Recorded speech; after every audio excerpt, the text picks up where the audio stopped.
katatakutang sakit ngayon sa buong mundo. Kung makapitan ka kasi ng virus na ito, tutubuan ka ng mga butlig sa balat na parang chickenpox o bulutong. Maaari itong kumalat sa mukha, kamay, talampakan, pati na sa pribadong bahagi.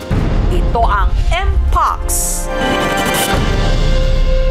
Ano ba itong sinasabi nilang Mpox? Ano ang mga sintomas nito? At higit sa lahat, paano natin maiiwasang mahawa?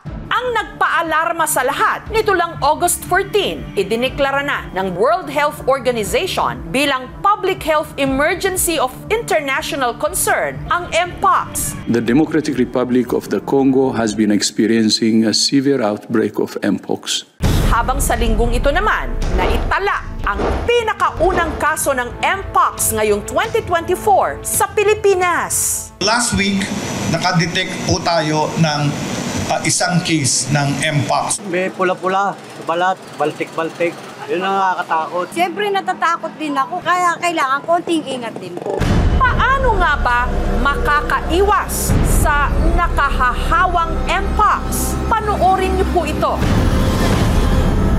So a lot are asking, like, how did I contract the monkeypox? The risk is the travel. 9 days later, I developed those rashes and blisters. I cannot pinpoint where I get it and how I get it. Gaya ng COVID-19, ang Mpox isang zoonotic disease. Ibig sabihin, maaari itong maipasa sa tao mula sa mga hayop. 1958, nung unang natukoy ang sakit na ito ng mga unggoy. Taong 1970, nung naitala ang unang kaso nito sa tao sa Democratic Republic of Congo sa Africa. Noong 2022, ang Mpox na endemic lang noon sa Central at West Africa, kumalat sa napakaraming bansa, kabilang na ang Pilipinas. Rason para ideklara ito noong global outbreak. Hindi katulad ng COVID-19 na airborne o kumakalat ang virus sa hangin, ang Mpox na ipapasa sa pamagitan ng close contact gaya ng paghawak, pagyakap, pakikipag-usap ng malapitan, paghalik at pakikipagtalik sa taong infected nito. Maaari rin itong maipasa kapag ang isang tao mahawakan ng mga gamit na contaminated ng virus. Iba-iba yung takbo niya sa katawan. Yung iba nagsisimula sa ulo, yung iba nagsisimula dito sa tiyan or sa dibdib.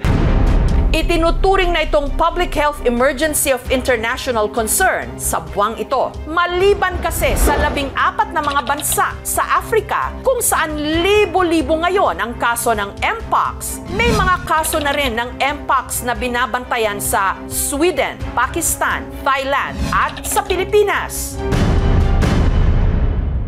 Ang unang nai-record na pasyente ng Mpox sa Pilipinas ngayong 2024, isang 33 anyos na lalaki mula NCR at marami ang nagulat nung napag-alamang wala siyang travel history.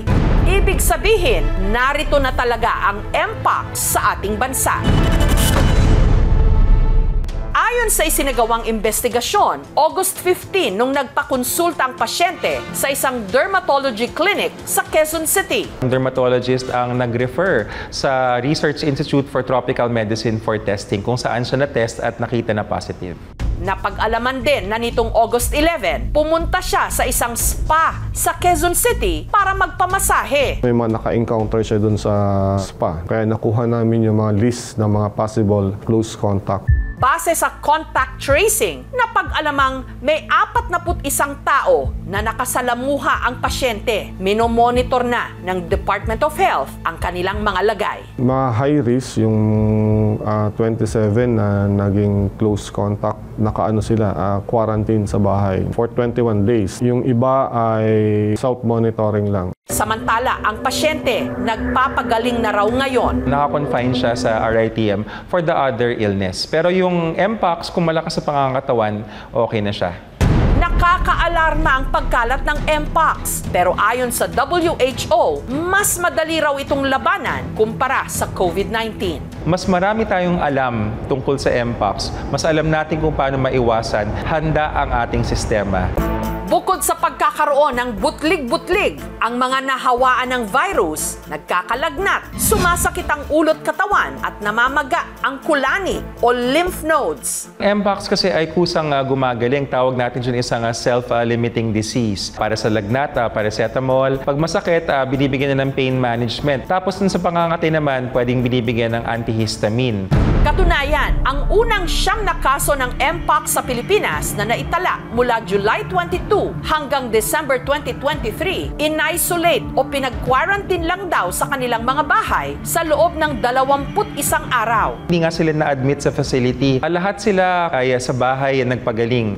Ang tumama kasi sa kanilang virus, yung tinatawag na Clade 2 variant na mild o hindi gaanong matindi ang epekto sa pasyente. 99.9% of Clade 2 nagsusurvive.